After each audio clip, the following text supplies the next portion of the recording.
Tamil Bible Study. கர்த்தருக்கு ஸ்தோத்திரம். வேத பாடம் 2 ராஜாக்களின் புஸ்தகம் 6ஆம் அதிகாரம். 2 ராஜாக்கள் 6. போன அதிகாரத்தில் விசேஷமாய் நாகமானை குறித்து பார்த்தோம். எலிசா செய்ததான அற்புதத்தை குறித்து நம்ம பார்த்தோம். தொடர்ந்து 6ஆம் அதிகாரம், தீர்க்கதரிசிகளின் புத்திரர் எலிசாவை நோக்கி, இதோ நாங்கள் உம்முடன் குடியிருக்கிற இந்த இடம் எங்களுக்கு நெருக்கமாய் இருக்கிறது. நாங்கள் யோர்தான் மட்டும் போய் அவ்விடத்தில் ஒவ்வொருவர் ஒவ்வொரு உத்தரத்தை வெட்டி குடியிருக்க அங்கே எங்களுக்கு ஒரு இடத்தை உண்டாக்குவோம் என்றார்கள். அதற்கு அவன், போங்கள் என்றான். அப்ப இது 2 முதல் வசனத்துல பார்க்கும் பொழுது, உம்முடன் குடியிருக்கிற இந்த இடம் எங்களுக்கு நெருக்கமாய் இருக்கிறது அப்படின்னு சொல்றாங்க. 2 விதத்துல பார்க்கலாம். என்னன்னா, ஒன்று, நிறைய தீர்க்கதரிசிகளின் புத்திரர், அந்த ஸ்கூல் முன்னாடி சொன்னால, இது ஒரு ஸ்கூலா நீங்க கன்சிடர் பண்ணணும். அப்ப அந்த ஸ்கூல்ல பாத்தீங்கன்னா நிறைய பேர் காணப்பட்டாங்க. அது ஒரு இடத்துல அவர்கள் இருக்கிறதுக்கு இடம் போதுமானதா இல்லை அப்படி பார்க்கலாம். இன்னொரு விதத்துல பாத்தீங்கன்னா, அது நெருக்கமான சூழ்நிலை இல்லையா? தேசம் மிகவும் நெருக்கமான ஒரு சூழ்நிலையில காணப்பட்டது. தொடர்ந்து யுத்தங்கள், சீரியாவோட தொடர்ந்து யுத்தங்கள் காணப்படுது. இஸ்ரவேலர்கள் சிறுமைப்பட்டு காணப்பட்டார்கள். அப்படிலாம் நம்ம பார்க்கிறோம். ஆனபடினாலே அந்த இடமே சிறிதாக காணப்பட்டிருக்க வேண்டும் என்பது 2வது காரியம். இதுல எது வேணாலும் இருக்கலாம்.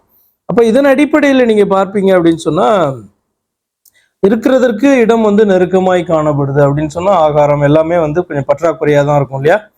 அப்ப அதன் அடிப்படையிலே கேயாசி அதை விரும்பினது ஒரு உலக மனுஷனா ஆச்சரியம் இல்லை. ஆனால் அந்த காணிக்கை நிராகரிக்கப்பட்ட பின்பு அதன் பின்பாக ஓடுகிறதான ஒரு காரியத்தினால அவன் அந்த சாபத்தை பெற்றான் என்று சொல்லி நம்ம அறிந்திருக்கிறோம். சரி, ஓகே, அது இருக்கட்டும். அப்ப யோர்தானுக்கு போய் அந்த இடத்துல ஒவ்வொருத்தருக்கும் ஒரு வீட்டை குடியிருக்க இடத்தை ஆயத்தம் பண்ணலாம்னு கேட்கும்போது எலிசா சொல்றாரு, போகலாம், நீங்க போங்க அப்படின்றாரு. அவர்களில் ஒருவன், நீர் தயவு செய்து உமது அடியாரோட கூட வர வேண்டும் என்றான். அதற்கு அவன், நான் வருகிறேன் என்று சொல்லி அவர்களோட கூட போனான். அவர்கள் யோர்தான் நதி அருகே வந்தபோது மரங்களை வெட்டினார்கள்.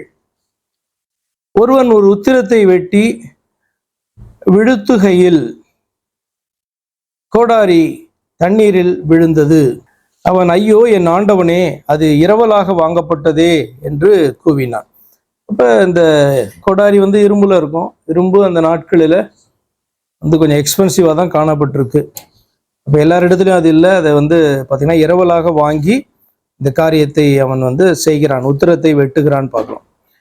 அப்போ விழுத்துகையில் அப்படின்ட்டு கரெக்டான தமிழ் வார்த்தையா? எதுக்கு நான் கேட்டேன்னா, நம்ம எப்படி நார்மலா பேசணும்னா வீழ்த்துகையில் அப்படின்னு பேசுவோம். அது கரெக்டா? இது கரெக்டா? வீழ்த்துகையில்னா இன்னொரு மீனிங் வருது, டிஃபீட் அப்படின்றதான மீனிங் வருது இல்ல? அப்ப விழுத்துகையில் அப்படின்றது தான் கரெக்டான தமிழ் வார்த்தை. எனிஹா,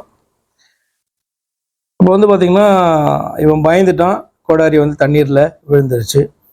தண்ணீர்ல விழுந்ததான கோடாரியை எடுக்கிறது கஷ்டம். ஏன்னா அது யோர்தான் நதி. சரி, தேவனுடைய மனுஷன் அது எங்கே விழுந்தது என்று கேட்டான். அவன் அந்த இடத்தை காண்பித்த போது ஒரு கொம்பை வெட்டி அதை அங்கே எரிந்து அந்த இரும்பை மிதக்க பண்ணி அதை எடுத்துக்கொள் என்றான். அப்படியே அவன் தன் கையை நீட்டி அதை எடுத்துக்கொண்டான். எலிசாவினுடைய அற்புதங்கள்லாம் வரிசையா பார்த்தீங்கன்னா அப்படியே லிஸ்ட் பண்ணிட்டே வராங்க. எல்லாமே கொஞ்சம் வித்தியாசமான அற்புதங்களாகவே நமக்கு காணப்படுது இல்லையா? அற்புதங்கள்னாலே அது பார்த்தீங்கன்னா இயற்கைக்கு அப்பாற்பட்டு செய்யப்படுகிறதான ஒரு காரியம்னால, அப்போ இங்கே ரொம்ப ஸ்பெசிஃபிக்கா இந்த காரியத்தை பார்க்குறோம். ரொம்ப வித்தியாசமாய் காணப்படுகிறது. ஒரு கொம்பை வெட்டி அதில் போட்டால் அது மிதக்குமா? ஏதாவது கனெக்ஷன் இருக்கா? இல்லை. ஸோ அங்கேயும் என்னதான் வருது அப்படின்னு சொன்னால், வித்தியாசமான ஒரு காரியம். இன்னொன்று கூட நான் உங்களுக்கு சொன்னேன், எலிசாவுடைய அற்புதத்தில் நம்ம கண்டினியூஸாக ஒரு காரியத்தை பார்த்துட்டு வரோம். அவன் அந்த அற்புதத்தை யார் ரிசீவ் பண்ணுறாங்களோ அவங்களையும் அதில் இன்வால்வ் பண்ணுறதை நம்ம பார்க்குறோம்ல. இப்போ இதை போட்டு இது மிதக்க பண்ணி அதை எடுத்துக்கொள் அப்படின்னு சொல்கிறான். அப்படியே அவன் தன் கையை நீட்டி அதை எடுத்துக்கொண்டான். சரி, அக்காலத்தில் சீரியாவின் ராஜா இஸ்ரவேலுக்கு விரோதமாய் யுத்தம் பண்ணி, இன்ன ஸ்தலத்திலே பாளையம் இறங்குவேன் என்று தன் ஊழியக்காரரோடே ஆலோசனை பண்ணினான். இந்த யுத்தம் வந்து தொடர்ந்து போயிட்டே இருக்கு. கொஞ்சம் கொஞ்சம் கேப் விட்டாலும் அந்த யுத்தத்தை என்ன பண்றாங்க, அவங்க கண்டினியூ பண்ணிக்கிட்டே தான் இருக்கிறாங்க. போன அதிகாரத்தில் பார்த்தோம், ஒரு அற்புதம் வந்து அந்த படை தளபதிக்கு வந்து செய்யப்பட்டது, எலிசாவால செய்யப்பட்டது அப்படின்னு நம்ம பார்த்தோம். ஆனாலும் கூட வந்து பார்த்தீங்கன்னா after few days or years வந்து பார்த்தீங்கன்னா இது வந்து கண்டினியூ ஆகுது. அப்போ வந்து என்ன பண்ணுறான், இந்தியா பாகிஸ்தான் வார் மாதிரி போல சிலருக்குலாம் வந்து பார்த்தீங்கன்னா அதை வந்து சால்வ் பண்ண முடியாத அளவுக்கு அந்த பகை வந்து வளர்ந்துருக்கும். இவங்களுக்கு இந்த பகை எப்படி வளர்ந்தது, என்ன டைமில் வளர்ந்ததுன்ட்டு நமக்கு தெரியல. நம்ம பைபிள் ஸ்டடி பார்த்துட்டு வரும்போது எப்படி பார்த்தோம், யூதா ராஜாவுக்கும் அந்த சீரிய ராஜாவுக்கும் ஒரு கனெக்ஷன் இருந்ததை பார்க்குறோம். ஏன்னா அவனை வந்து அவன் என்ன பண்ணுறான், யுத்தத்துக்கு தன்னோடு கூட வந்து நிற்கும்படியாக அவன் கூப்பிட்டதை பார்க்குறோம். அப்பையிலேருந்து அந்த சீரிய ஜனங்கள் வந்து இந்த இஸ்ரவேல் ஜனங்களுக்கு அகெயின்ஸ்டாக தான் அவர்கள் தொடர்ந்து கிரியேட் பண்ணிட்டு இருக்காங்க. இது எது வரைக்கும் போய் முடியும் அப்படின்னு சொன்னால், இஸ்ரவேலர்கள் சிதறடிக்கப்படுகிற வரைக்கும் இது வந்து பார்த்தீங்கன்னா கண்டினியூ ஆக போகுது. கடைசியாக வந்து பார்த்தீங்கன்னா எத்தனையோ ஜனங்களுக்கு முன்பாக, ராஜ்யங்களுக்கு முன்பாக இஸ்ரவேலர்கள் சிறுமைப்பட்டு கொண்டு வந்ததை நம்ம என்ன பண்ணுறோம், நியாயாதிபதிகளின் காலத்திலிருந்து பார்க்குறோம். ஏன்னா அது நியாயாதிபதிகள் தானே. உள்ள யோசுவா போனதுக்கப்புறம், யோசுவா வரைக்கும் ஓகே, யோசுவாவுடைய மரணத்துக்கு அப்புறம் பார்த்தீங்கன்னா இவர்கள் கர்த்தருக்கு விரோதமான காரியங்களை செய்ய ஆரம்பித்தார்கள். கர்த்தர் வந்து அவர்களை வந்து மீதியானியர்கள் கையில் விற்று போட்டார், மோவாபியர்களுடைய கையில் விற்று போட்டார், பெலிஸ்தியர்களுக்கு ஒப்பு கொடுத்தார். இப்படிலாம் தொடர்ந்து பார்த்துட்டே இருக்கோம். அப்போ நியாயாதிபதிகள் எழும்பி அவர்களை ரட்சித்தார்கள். காரணம் என்ன, இஸ்ரவேலர்கள் மனம் திரும்பி ஆண்டவரை நோக்கி பார்க்கும் பொழுது அந்த சிறுமையிலிருந்து விடுதலைப்பட்டு பார்த்தீங்கன்னா சுகமாய் சில வருஷங்கள் வந்து காணப்பட்டார்கள் அவர்கள. அப்போ இப்படிதான் இது கண்டினியூ ஆகிட்டு வருது. ராஜாக்கள் காலம் வந்ததற்கு பின்பும் வந்து பார்த்தீங்கன்னா இந்த காரியம் வந்து நடக்கிறது. அப்போ இப்போ வந்து பார்த்தீங்கன்னா யார் எனிமினா, சீரிய தேசம் மிகப்பெரிய எனிமியாக வந்து பார்த்தீங்கன்னா அவர்கள் காணப்படுறாங்க இஸ்ரவேலுக்கு விரோதமாக. சரி, அதனாலதான் 8வது வசனம், அக்காலத்திலே சீரியாவின் ராஜா இஸ்ரவேலுக்கு விரோதமாக யுத்தம் பண்ணி இன்ன ஸ்தலத்திலே பாளையம் இறங்குவேன் என்று தன் ஊழியக்காரருடைய ஆலோசனை பண்ணலாம். ராஜாவினுடைய அந்த வந்து பார்த்தீங்கன்னா கவுன்சிலிங் மீட்டிங் வந்து பார்த்தீங்கன்னா அது நடக்குது. யூஸ்வலாக அவங்க பண்ணுறது தான். ஆனால் அதில் என்ன அதிசயம் அப்படின்னா 9வது வசனம், ஆகிலும் தேவனுடைய மனுஷன் இஸ்ரவேலின் ராஜாவினிடத்தில் ஆள் அனுப்பி இன்ன இடத்துக்கு போகாதபடிக்கு எச்சரிக்கையாயிரும், சீரியர் அங்கே இறங்குவார்கள் என்று சொல்ல சொன்னான். இந்த விஷயத்தெல்லாம் வந்து பார்த்தீங்கன்னா எலிசாவுக்கு கர்த்தர் வெளிப்படுத்துறாரு. ஆனபடினாலே எலிசா வந்து என்ன பண்றான், இஸ்ரவேலின் ராஜாவுக்கு சொல்றோம். இதை நீங்க அப்படியே கொஞ்சம் பாருங்க. இந்த இப்ப யார் இஸ்ரவேல்ல ராஜாவா இருக்கிறா, யோராம் இல்லையா, ஆகாபுடைய மகன். இதற்கு முந்தின பீரியட் நீங்க பாத்தீங்க அப்படின்னா ஆகாபு இங்க தீர்க்கதரிசியாரு, எலியா தான் தீர்க்கதரிசியாய் காணப்பட்டான். எலியாவுக்கும் ஆகாபுக்கும் வந்து ஒரு குட் ரிலேஷன்ஷிப் இல்லை. அப்ப அந்த நாட்களில அவர்கள் வந்து பாத்தீங்கன்னா ஒருவருக்கு ஒருவர் சத்ருவா உள்ள என்ன பண்ணாங்க, அவர்கள் காணப்பட்டதை நம்ம பார்க்குறோம். எலியா வந்து பயந்தான் அப்படின்னு இல்லை, ஆனா இப்படிப்பட்ட ஒரு ஆலோசனையை கொடுக்கல. யோராமை குறித்து நம்ம பார்த்து கொண்டே வரும்போது யோராம் கொஞ்சம் பெட்டர், ஆனாலும் வந்து பாத்தீங்கன்னா அது போதுமானதா இருக்காது. அதை குறித்து கூட நான் பைபிள் ஸ்டடி நான் உங்களுக்கு சொன்னேன், மனம் திரும்புதல் என்பது அது பாதியா இருக்கிறது அர்த்தமே கிடையாது. அப்ப யோராம் வந்து பாத்தீங்கன்னா ஆகாபோட கொஞ்சம் பரவாயில்ல, ஆனால் அது போதுமானதா இல்லை அப்படின்ட்டு யோராமை குறித்து நம்ம பைபிள் ஸ்டடியில பார்க்க ஆரம்பித்த போதே முதல் வசனம் அப்படிதான் காணப்பட்டது. எதுல இருக்கும், 3ஆம் அதிகாரமா, 3:1, யூதாவின் ராஜபாகிய யோசபாத் 14. ஆமா, ஆகாபின் குமாரனாகிய யோராம் சமாரியாவிலே இஸ்ரவேலின் மேல் ராஜாவாகி 12 வருஷம் ராஜ்யபாரம் பண்ணான். அவனுடைய அந்த பீரியடை குறிச்சுட்டு அடுத்து 2வது வசனம் என்ன சொல்றா பாருங்க, கர்த்தரின் பார்வைக்கு பொல்லாப்பானதை செய்தான், ஆனாலும் தன் தகப்பனை போலும் தன் தாயை போலும் அல்ல, தன் தகப்பன் பண்ணுவித்த பாகாலின் சிலையை அகற்றிவிட்டான். என்றாலும் இஸ்ரவேலை பாவம் செய்ய பண்ணின நேபாத்தின் குமாரனாகிய யெரொபெயாமின் பாவங்களை அவன் விட்டு நீங்காமல் அவைகளிலே சிக்கி கொண்டிருந்தான். இந்த 3 வசனத்துக்குள்ளே உங்களுக்கு நிறைய இன்ஃபர்மேஷன் வந்து யோராமை குறித்து உங்களுக்கு கிடைக்கும். ஆகாப் மாதிரி அவனுடைய தாயாகிய யெசபேலை போல மோசமானவன் கிடையாது. கொஞ்சம் என்ன பண்ணான், கர்த்தர் பக்கம் திரும்பி அந்த சிலைகள் எல்லாம் உடைந்து போட்டான். ஆனாலும் விக்கிரகாராதனைய உள்ள அவன் வைத்திருந்ததை பார்க்கிறோம். அதனால்தான் அவனை குறித்து இன்ட்ரோடக்ஷன் கொடுக்கும் போதே கர்த்தரின் பார்வைக்கு பொல்லாப்பானதை செய்தான் அப்படி சொல்லிட்டு தான் ஆனாலும் அப்படின்னு. இப்போ நமக்கு அதுல பெரிய லெசன் காணப்படுது. நம்ம ஏதோ ஓரளவுக்கு வந்து பாத்தீங்கன்னா கர்த்தர் பக்கம் திரும்பிட்டு, மனம் திரும்பிட்டு, பாதி திரும்பிட்டு நம்ம வந்து பாத்தீங்கன்னா ஆண்டவர் பக்கம் திரும்பினதாக நமக்கு கொஞ்சம் சாட்டிஸ்ஃபேக்ஷன் காணப்படும்ல. ஏன்னா மற்றவர்களை பார்க்கல நம்ம வந்து கொஞ்சம் பரவாயில்ல அப்படின்னு தோணும் நமக்கு. ஆனால் கர்த்தர் அதை விரும்புகிறது இல்லை. ஒரு மனுஷன் தன்னிடத்துல வரும்போது முழுவதுமாக அவன் திரும்ப வேண்டும் அப்படின்னு பாக்குறாரு. இல்லை அப்படின்னா டோட்டலா பார்த்தா அது என்ன ஆகுது? இந்த யோராம், ஆகாபு யோராமையும் நீங்க தனியா எடுத்து நீங்க அதை குறித்து நீங்க சிந்தித்து பாருங்க. ஆகாப் ரொம்ப மோசமானவன்றதுல சந்தேகமே கிடையாது.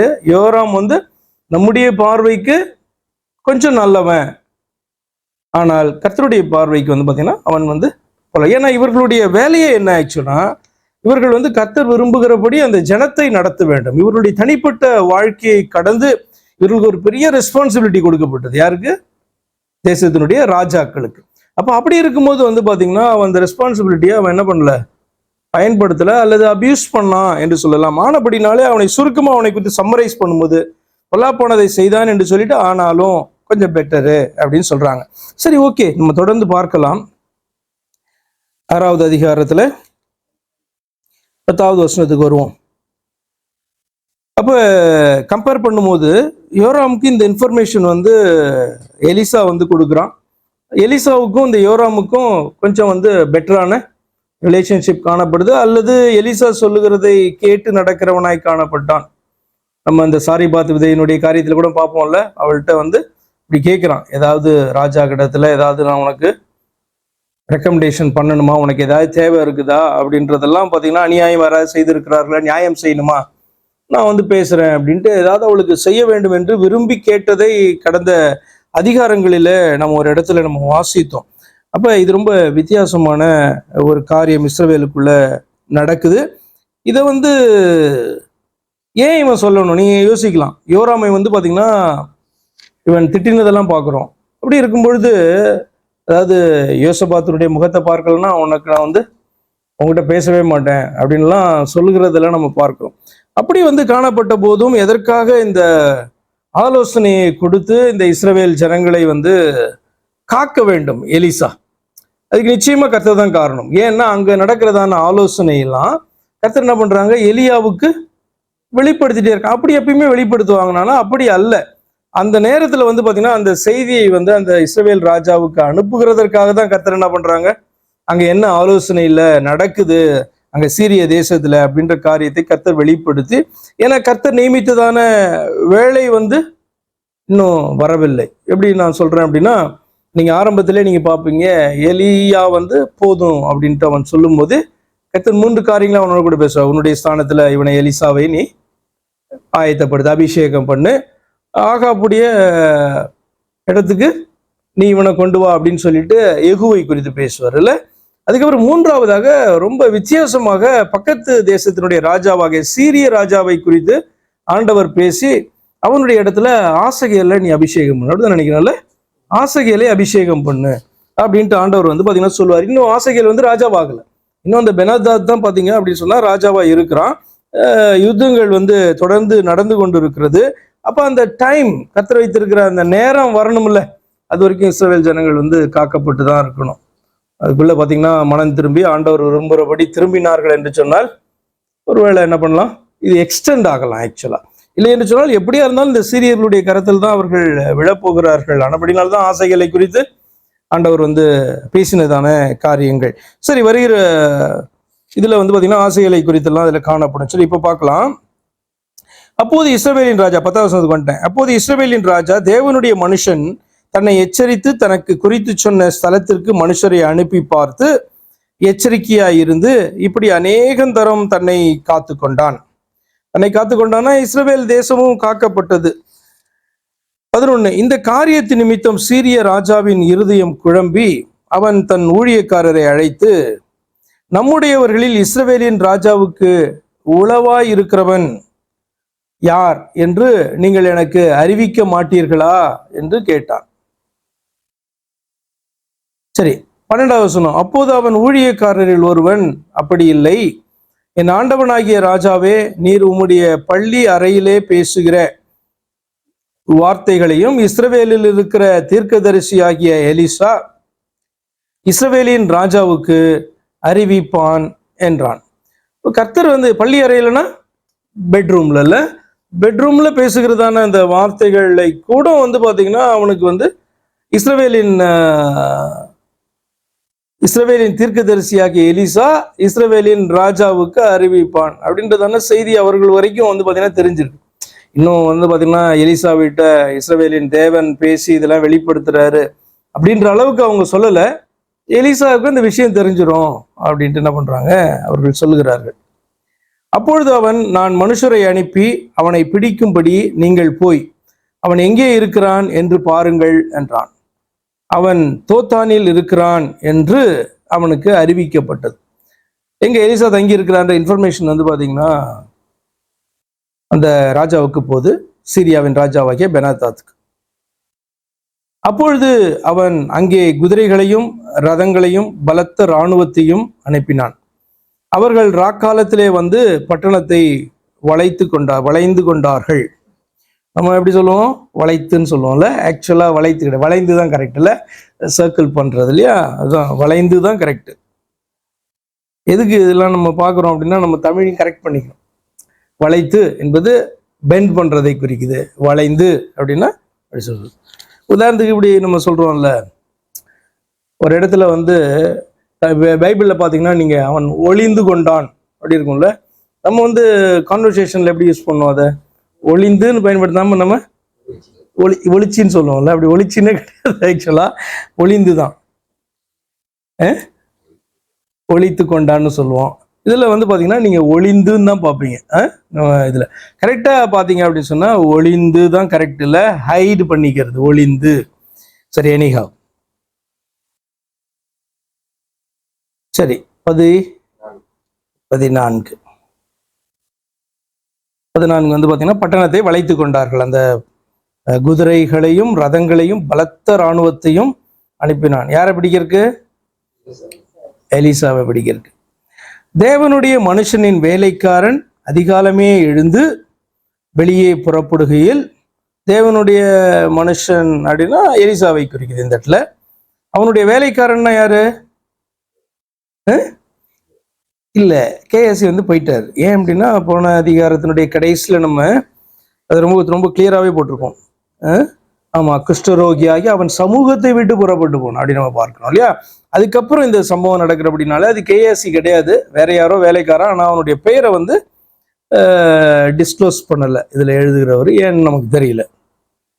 வேலைக்காரன் அதிகாலமே எழுந்து வெளியே புறப்படுகையில் இதோ இராணுவமும் குதிரைகளும் ரதங்களும் பட்டணத்தை சுற்றி கொண்டிருக்க கண்டான். அப்பொழுது வேலைக்காரன் அவனை நோக்கி, ஐயோ என் ஆண்டவனே, என்ன செய்வோம் என்றான். ஏன்னா வெளியில எழுந்து போய் பார்த்தீங்கன்னா நைட் வந்து பார்த்தீங்கன்னா இப்படி வந்து ஃபுல்லா அவர்கள் சூழ்ந்து இருக்கிறாங்க. இவன் காலையிலேயே எழுந்து இவன் பார்க்கும் பொழுது இப்படி பார்க்கிறபடினாலே அவன் பயந்து என்ன பண்றான், எலிசாவை பார்த்து இப்படி ஆயிடுச்சே அப்படின்னு சொல்லிட்டு என்ன பண்றான், கேட்கிறான். 16 அதற்கு அவன், பயப்படாதே, அவர்களோடு இருக்கிறவர்களை பார்க்கிலும் நம்மோடு இருக்கிறவர்கள் அதிகம் என்றான். இது இங்க கேட்ட வசனம் மாதிரி இருக்கா? இது கூட ரிலேட் பண்ணலாம். இத பயப்படாதே, அவர்களோடு இருக்கிறவர்களை பார்க்கிலும் நம்மோடு இருக்கிறவர்கள் அதிகம். எப்படி ஏதாவது வசனம் சொல்ல முடியுமா? இதுக்கு ரெஃபரன்ஸ் போட்டு இப்படி சொல்லணும்னா என்ன வசனம் சொல்லலாம்? நீங்க புதிய ஏற்பாட்டில் ஒரு வசனத்தை வாசிப்பீங்க, என்னன்னா உலகத்தில் இருக்கிறவனிலும் உங்களில் இருக்கிறவர் பெரியவர் அப்படின்ட்டு அந்த ஸ்பிரிட்டை குறித்து, தேவனுடைய ஆவியை குறித்தும், நமக்கு விரோதமான சத்துருக்கள், சத்துருவினுடைய ஆவியை எடுத்தாலும் சரி, சத்துருக்கள் என்று சொல்லி அசுத்தாவிகள் எல்லாத்தையும் எடுத்தாலும் கூட நமக்கு வந்து பாத்தீங்கன்னா அவைகள் செய்கிற காரியம் ரொம்ப பவர்ஃபுல்லா காணப்படும். ஆனால் நமக்குள்ளே காணப்படுகிறதான தேவன் வந்து அவைகள் எல்லாவற்றை பார்க்கிலும் பெரியவர், வல்லமை உள்ளவர் என்று பார்த்தீங்கன்னா உணர்கிறதான தேவ மனுஷன் வந்து பார்த்தீங்கன்னா அப்படி ஒரு வார்த்தையை சொல்றார். நான் நினைக்கிறேன் யோவான் நிருபத்தில் இருக்கும்னு நினைக்கிறேன் நான் அது. சரி, ஓகே. அப்போ அதே மாதிரி தான் இந்த இடத்துல இவர் எதன் அடிப்படையில் இதை சொல்லுகிறார்? அவர்களோடு இருக்கிறவரை பார்க்கிலும் நம்மோடு இருக்கிறவர்கள் அதிகம் அப்படின்ட்டு எதன் அடிப்படையை சொல்றாருன்னு நம்ம வாசித்துட்டு வரும்போதே தெரியும். அப்போது எலிசா விண்ணப்பம் பண்ணி, இந்த 17 வருஷத்தை நீங்க பாத்தீங்கன்னா எப்படி என்ன தைரியத்துல அவர் அப்படி பேசுறாருன்னு தெரியும். விண்ணப்பம் பண்ணி, கர்த்தாவே, இவன் பார்க்கும்படி இவன் கண்களை திறந்தருளும் என்றான். உடனே கர்த்தர் அந்த வேலைக்காரன் கண்களை திறந்தார். இதோ எலிசாவை சுற்றிலும் அக்கினிமயமான குதிரைகளாலும் ரதங்களாலும் அந்த மலை நிறைந்திருக்கிறதை அவன் கண்டான். இப்படி வந்து பாத்தீங்கன்னா ஒரு தரிசனம் கிடையாது, ஆக்சுவலா வந்து பாத்தீங்கன்னா உண்மையாவே நிறைந்திருக்குது இல்லையா? நிறைந்திருக்கிறது வந்து இவனுடைய கண்களை திறந்த பிறகு இவனால அதை பார்க்க முடிகிறது. அப்படியானால் எலிசாவுக்கு என்ன தைரியம்? எதன் அடிப்படையில் இதை சொல்றாரு? நம்பிக்கை, விசுவாசத்தின் அடிப்படையில சொல்றாரா, இல்ல எலிசா இதை பார்த்தவராய் அறிந்தவராய் வந்து பாத்தீங்கன்னா தைரியமா எப்படி சொல்றாரா? அவர்களோடு இருக்கிறவர்களும் நம்மோடு இருக்கிறவர்கள் அதிகம் அப்படின்ற வார்த்தை. 17வது வசனத்தை நீங்க பார்க்கும்போது எலிசாவுக்கு வந்து இது தெரிகிறது. எலிசாவினுடைய கண்களுக்கு இது வந்து தெரிகிறபடினால்தான் என்ன பண்றாரு, எலிசா என்ன பண்றாரு, இவனுடைய கண்களை, வேலைக்காரனுடைய கண்களை திறந்தரலும் என்று சொல்லி அவர் ஜெபம் பண்றாரு. அப்படியானால் இவருடைய கண்கள் திறக்கப்பட்டிருக்கு. அந்த காரியத்தை வந்து பாத்தீங்கன்னா அவர் பார்க்கிறார். அதுதான் பாத்தீங்கன்னா உண்மை. அடுத்து வந்து பாத்தீங்கன்னா இந்த வசனத்துல எப்படி பார்க்கணும்னா, கர்த்தர் வேலைக்காரன் கண்களை திறந்தார், இதோ எலிசாவை சுற்றிலும் அக்கினிமயமான குதிரைகளும் ரதங்களும் அந்த ரதங்களினாலும் அந்த மலை நிறைந்திருக்கிறதை அவன் கண்டான். அவர்கள் வந்து மலையை சுற்றிலும் என்ன பண்றாங்க, அவர்கள் இருக்கிறாங்க, இவன் இங்க இருக்கிறான் அப்படின்னு சொல்லிட்டு. இப்ப இவன் பார்க்கும்போது அந்த சீன் எப்படி காணப்படுதுன்னா, எலிசாவை சுற்றிலும் அப்படியே கண்டினியூ ஆகி அந்த மலை ஃபுல்லா வந்து பாத்தீங்க அப்படின்னா இந்த ரதங்களும் குதிரைகளும் அக்கினி ரதமான மயமான குதிரைகளாலும் ரதங்களாலும் நிறைவு. அதனாலதான் பாத்தீங்கன்னா எலிசாவை சுற்றிலும் அப்படி பாத்தீங்கன்னா 17வது வசனம் பார்க்கிறோம். எலிசாவை சுற்றிலும் அக்கினிமயமான குதிரைகளாலும் ரதங்களாலும் அந்த மலை நிறைந்திருக்கிறதை அவன் கண்டான். அவர்கள் அவனிடத்தில் வருகையில், யாரு, சத்துருக்கள், எலிசா கர்த்தரை நோக்கி விண்ணப்பம் பண்ணி, அப்ப மலையில வந்து ஏற ஆரம்பிச்சுட்டாங்க. எலிசாவை வந்து கைது பண்றதுக்காக மலையில ஏற ஆரம்பிச்சுட்டாங்க. அவர்கள் அவனிடத்தில் வருகையில் எலிசா கர்த்தரை நோக்கி விண்ணப்பம் பண்ணி, இந்த ஜனங்களுக்கு கண்மயக்கம் உண்டாகும்படி செய்யும் என்றான். எலிசாவுடைய வார்த்தையின்படியே கர்த்தர் பத்தியே அவர்களுக்கு கண்மயக்கம் உண்டாகும்படி செய்தார். அப்பொழுது எலிசா அவர்களை நோக்கி, இது வழி அல்ல. அவங்க அப்படியே ஏறி வந்து எலிசா கிட்ட வந்துட்டாங்க. அப்படியானால் வந்து கண் மயக்கம் அப்படின்னா எப்படி நீங்க பாப்பீங்க? ஃபுல்லா கண்ணே தெரியாத அளவுக்கா, இல்ல பாதி தெரிகிற அளவுக்கா?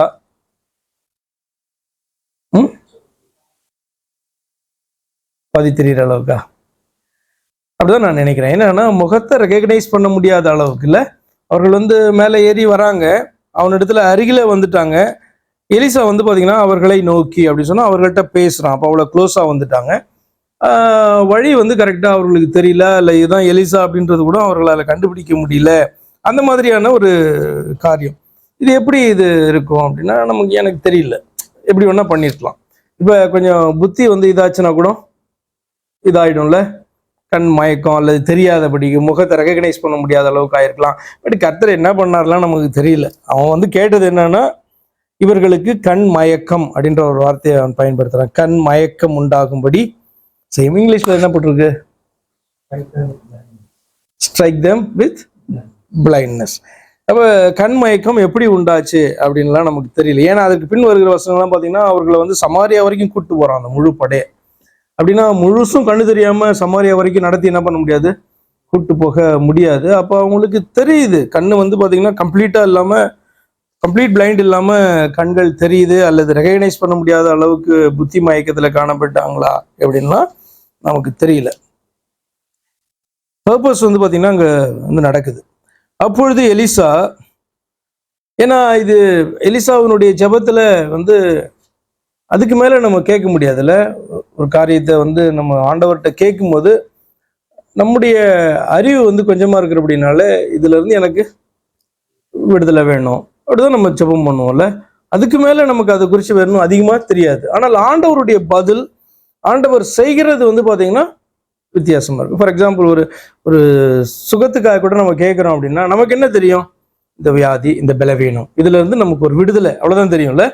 ஆனால் குணமாக்குகிறதான தேவன் அதை எப்படி குணமாக்குகிறார், எப்படி விடுதலையாக்குகிறார்ன்றது அது பார்த்தீங்கன்னா வித்தியாசமாய் காணப்படும். அதே போல இங்க வந்து எலிசாக்கு என்னதான் வேணும் அப்படின்னு சொன்னா, இவர்கள் வந்து கண்மயக்கம் உண்டாகி தன்னை ரெகக்னைஸ் பண்ணக்கூடாது அப்படின்றதான ஒரு கோரிக்கை தான். அப்ப கண்மயக்கத்தை ஆண்டவர் எப்படி உண்டு பண்ணினார் அப்படின்ற டீட்டெயில்ஸ் வந்து நமக்கு அதில் சொல்லப்படலை. அது நமக்கு அவசியமும் கிடையாது. சரி, அப்பொழுது எலிசா அவர்களை நோக்கி, இது வழி அல்ல, இது பட்டணமும் அல்ல, என் பிறகே வாருங்கள், நீங்கள் தேடுகிற மனுஷனிடத்தில் நான் உங்களை வழி நடத்துவேன் என்று சொல்லி அவர்களை சமாரியாவுக்கு அழைத்து கொண்டு போனான். யாரே எலிசாவை கண்டுபிடிக்கிறதுக்கு சமாரியாவுக்கு எலிசாவே என்ன பண்றாரு, அவர்களை கூட்டு போறாரு. ஏன்னா இப்ப எலிசா வந்து சமாரியாவுக்கு கொண்டு போய் தன்னை வெளிப்படுத்துவார், காமிப்பார். என்ன நம்ம உடனே இது வேற மாதிரி நினைச்சக்கூடாது, நேரா வந்து யோராம் கிட்ட கொண்டு போய் யோராம காமிக்க போறாரு, அப்படி அல்ல. சமாரியாவுக்கு போனா அப்கோர்ஸ் யோராம வந்து அவங்க மீட் பண்ண போறாங்க ராஜாவை. ஆனால் வந்து பாத்தீங்கன்னா எலிசா வந்து என்ன பண்றாரு, எலிசா தன்னை வெளிப்படுத்துகிறதுக்கு இந்த மலையில இல்லாம நான் உங்களை கூப்பிட்டு போறேன், நீங்க தேடுற மனுஷனை நீங்க அங்க பாப்பீங்க அப்படின்னு சொல்லிட்டு. ஆனா அப்படினால இவர் பொய் சொல்லிட்டாரு அப்படின்னு நம்ம என்ன பண்ண முடியாது, அதை எடுக்க முடியாது. எலிசா வந்து he doesn't want to reveal, அந்த இடத்துல ரிவீல் பண்ண விரும்பல. சமாரியாவை கூப்பிட்டு போறாரு, அங்க வா, நான் உனக்கு நீ தேடுற மனுஷனை காமிக்கிறேன், கூப்பிட்டு போறேன் அப்படின்னு சொல்லிட்டு என்ன பண்றாரு, சமாரியாவுக்கு அழைத்து கொண்டு போனார். சமாரியா வந்து இஸ்ரவேலுடைய கேபிட்டல். அவர்கள் சமாரியாவில் வந்தபோது எலிசா, கர்த்தாவே இவர்கள் பார்க்கும்படிக்கு இவர்கள் கண்களை திறந்தருளும் என்றான். பார்க்கும்படிக்கு கர்த்தர் அவர்கள் கண்களை திறக்கும் போது இதோ அவர்கள் சமாரியாவின் நடுவிலே இருந்தார்கள். அப்படின்னா சமாரியா வந்து கேபிட்டல் வந்து எப்பயுமே எப்படி இருக்கும், பயங்கர ஸ்ட்ராங் ஃபோர்ட்ரஸாக தான் இருக்கும். அங்க உள்ளுக்குள்ளார வந்து எல்லாரும் வந்து இவர்கள் நடுவில் மாட்டினாங்கன்னா இவங்க எல்லாரையும் ஈஸியாக வந்து பண்ண முடியும், இஸ்ரவேலினுடைய படை வந்து ஈஸியா இவர்களை வளைத்து அவர்களை கொன்று போட முடியும். அப்படி கொண்டு போய் நடுவில் கொண்டு போய் என்ன பண்ணிட்டாரு, சமாரியாவில் அவர்கள் நிறுத்திட்டாரு. அவங்க கண்ணை திறந்து பார்த்தா சமாரியாவுக்குள்ளார அவர்கள் நடுவே இருந்தார்கள். இந்த சம்பவத்தை பார்க்கும்போது உங்களுக்கு ஏதாவது தோன்றுகிறதா, எலியாவோட கம்பேர் பண்ற மாதிரி ஏதாவது ஒரு அதிசயம் இருக்கா?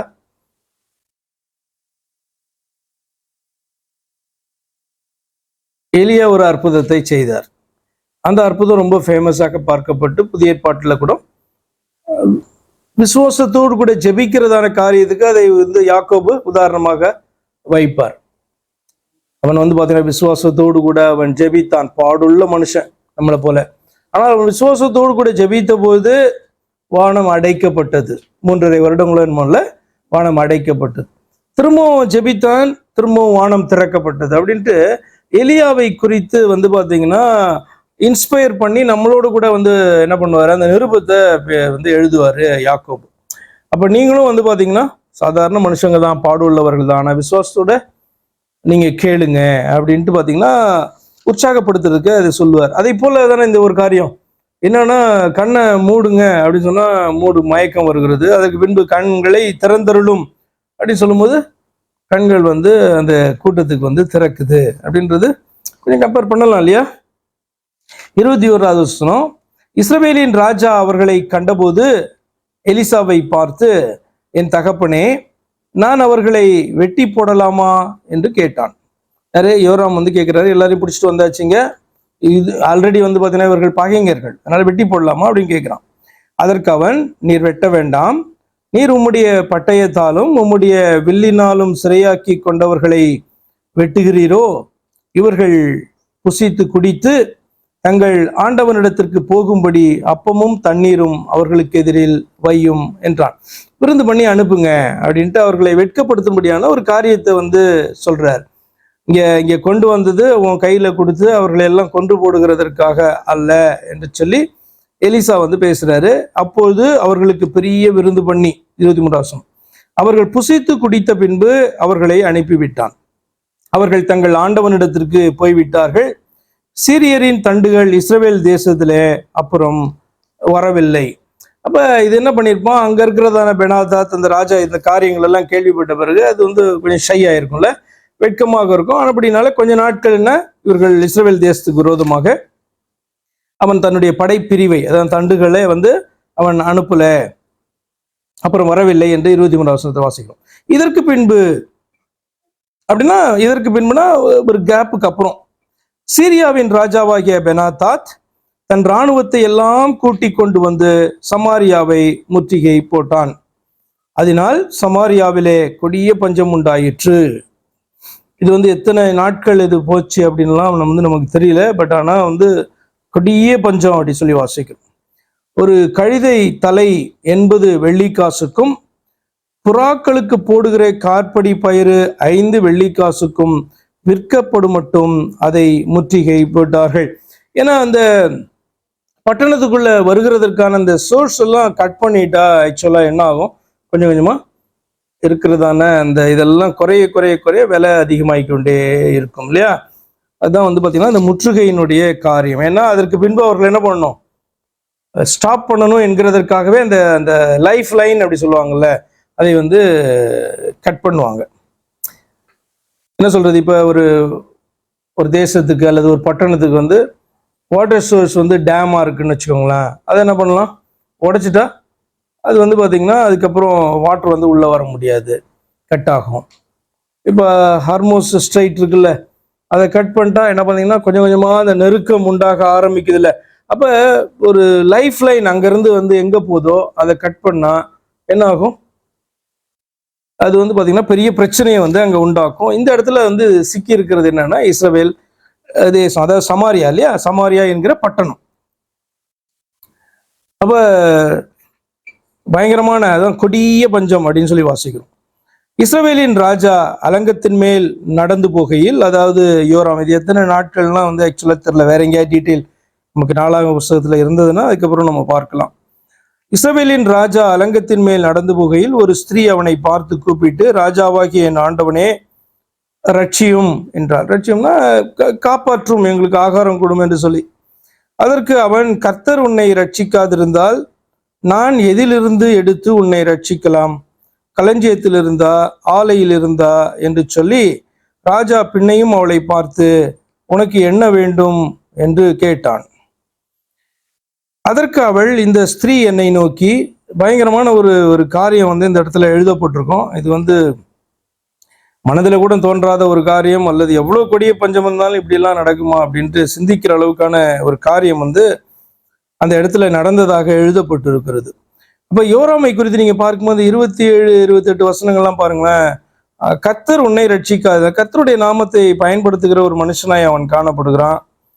அப்போ இந்த நேரத்தில் வந்து இப்படிப்பட்ட பஞ்சத்தின் நிமித்தமாக கர்த்தர் மேலே அவனுக்கு ஒரு ஒரு கோபம், ஒரு எரிச்சல், இதெல்லாம் வந்து பார்த்தீங்கன்னா உண்டாகுது. அப்போ கர்த்தரே நம்மளை கைவிட்டுட்டாங்க, ரட்சிக்கல, நான் எங்கேருந்து உன்னை ரட்சிக்கிறது, களஞ்சியத்தில் இருக்கா இல்லையே, ஆலையில் இருந்தா இல்லையே என்று சொல்லி பார்த்தீங்கன்னா அவளை அப்போ கூட விரட்டல. அவன் கேட்குறான், உனக்கு என்ன வேணும், உனக்கு ராஜா அவளை பார்த்து உனக்கு என்ன வேணும் அப்படின்னு கேட்குறான்.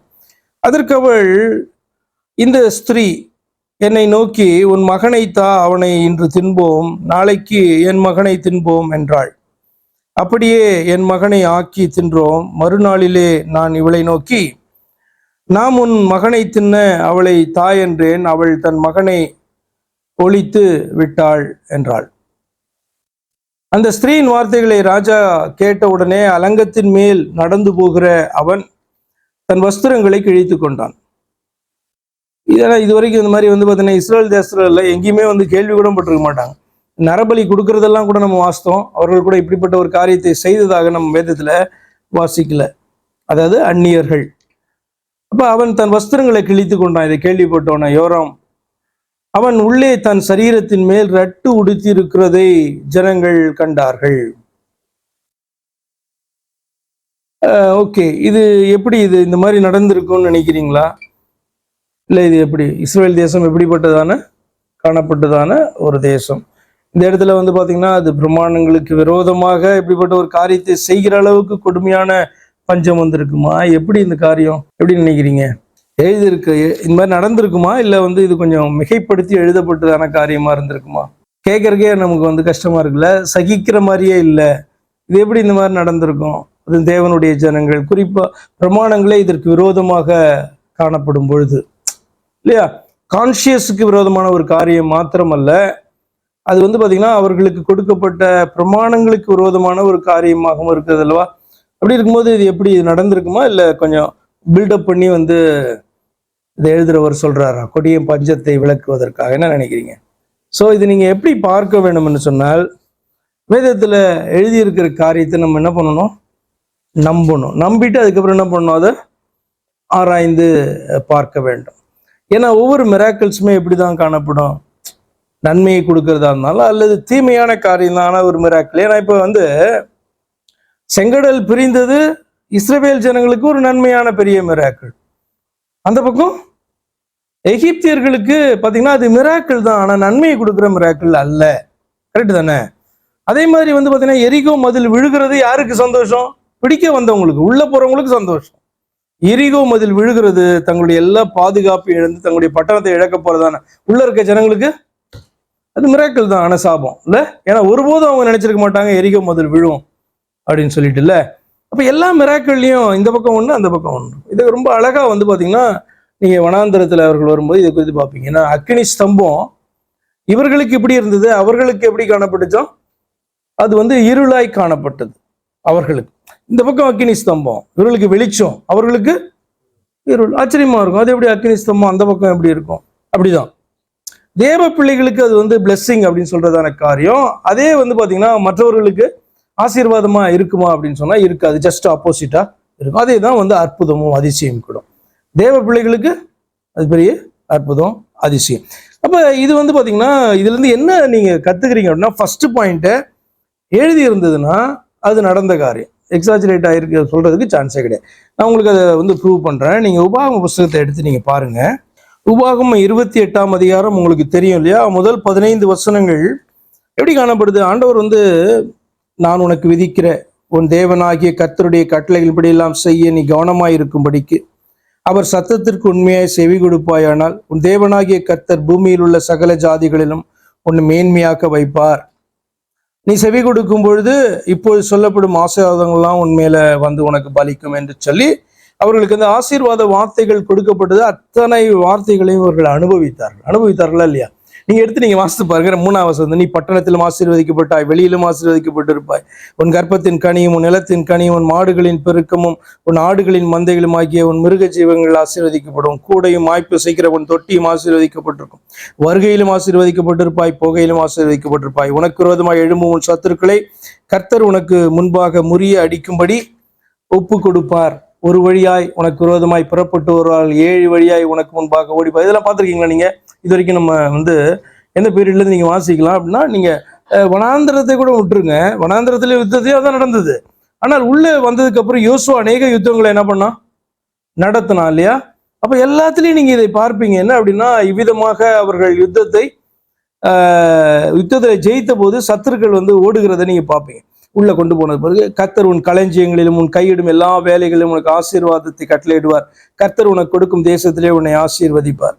உன் தேவனாகிய கர்த்தருடைய கட்டளைகளை கை கொண்டு நடக்கும்போது கர்த்தர் உனக்கு ஆணையிட்டபடியே உன்னை தமக்கு பரிசுத்த ஜனமாக நிலைப்படுத்தினாரா அப்படின்னா ஆமா, நிலைப்படுத்தினார்.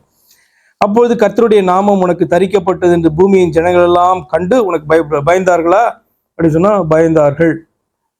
உனக்கு கொடுப்பேன் என்று கர்த்தர் உன் பிதாக்களுக்கு ஆணையிட்ட தேசத்தில் கர்த்தர் உன் கர்ப்பத்தின் கனியிலும் உன் மிருக ஜீவன்களின் பலனிலும் உன் நிலத்தின் கனியிலும் உனக்கு பரிபூர்ண நன்மை உண்டாக கட்டளையிடுவார்கள். பரிபூர்ண நன்மை வந்து அனுபவித்தார்கள் அவர்கள்.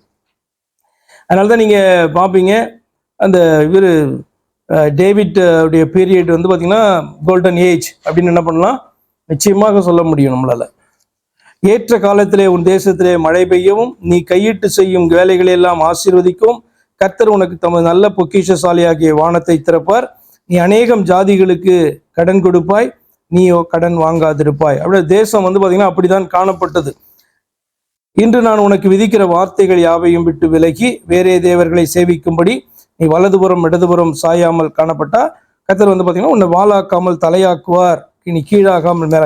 அத்தனை காரியங்களும் இஸ்ரவேல் தேசத்துல நடந்தது. அடுத்து 15 வருஷம் பாருங்க. இன்று நான் உனக்கு விதிக்கிற உன் தேவனாகிய கர்த்தருடைய எல்லா கற்பனைகளின்படியும் கட்டளைகளின்படியும் நடக்க கவனமாய் இருக்கிறதற்கு அவர் சத்தத்திற்கு செவிகொடாதே போவாயாகில் இப்பொழுது சொல்லப்படும் சாபங்கள் எல்லாம் உன்மேல் வந்து உனக்கு பலிக்கும். எப்ப ஸ்டார்ட் ஆச்சு இது? சாலமோனுடைய சாலமோனுடைய வந்து அந்த பீரியட் இருக்கு பாத்தீங்களா, அதுல ஒரு பாதிக்கு அப்புறம் சாலமோனுடைய பின் நாட்கள் அப்படின்னு கூட நீங்க எடுக்கலாம். முன் நாட்கள் அப்படி கிடையாது, ஆரம்பத்துல அப்படி இல்லை. பின் நாட்கள்ல இருந்து பாத்தீங்கன்னா என்ன பண்ணாங்க, இந்த விதிகளுக்கு தேவனாகிய கர்த்தருடைய கற்பனைகளின்படியும் கட்டளையின்படியும் நடக்க கவனமாயிராதபடிக்கு அவர் சத்தத்திற்கு செவிகொடாதே போவாயாகில் இப்போது சொல்லப்படும் சாபங்கள் எல்லாம் உன் மீது வந்து பலிக்குண்டு நிறைய காரியங்களை அதுக்கு ஜஸ்ட் ஆப்போசிட்டா நிறைய சொல்லிட்டே வருவார். சொல்லிக்கிட்டே வரும்போது இதுல பாத்தீங்கன்னா இந்த 52வது வசனம் பாருங்க. உன் தேசமெங்கும் நீ நம்பி இருக்கும் உயரமும் அரணிப்புமான உன் மதில்கள் விழுமளவும் அவன் அதை 51 வாசிக்கலாம், இல்லை 50 வாசிக்கலாம். உனக்கு தெரியாத பாஷையை பேசுகிறதுமான ஜாதியை வெகு தூரத்தில் உள்ள பூமியின் கடையாந்தத்திலிருந்து கர்த்தர் உன்மேல் கழுகு பறக்கும் வேகமாய் வர பண்ணுவார். நீ அழியும் மட்டும் அந்த ஜாதியான் உன் மிருக ஜீவன்களின் பலனையும் உன் நிலத்தின் கனியையும் புசிப்பான்.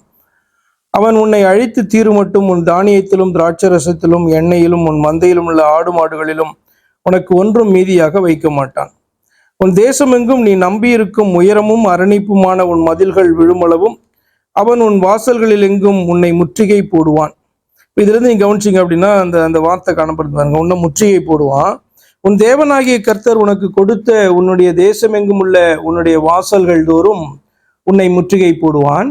உன் சத்துருக்கள் உன்னை முற்றுகை போட்டு நெருக்கும் காலத்தில் உன் தேவனாகிய கர்த்தர் உனக்கு கொடுத்த உன் கர்ப்ப கனியான உன் புத்திர புத்திரிகளின் மாம்சத்தை தின்பாய்.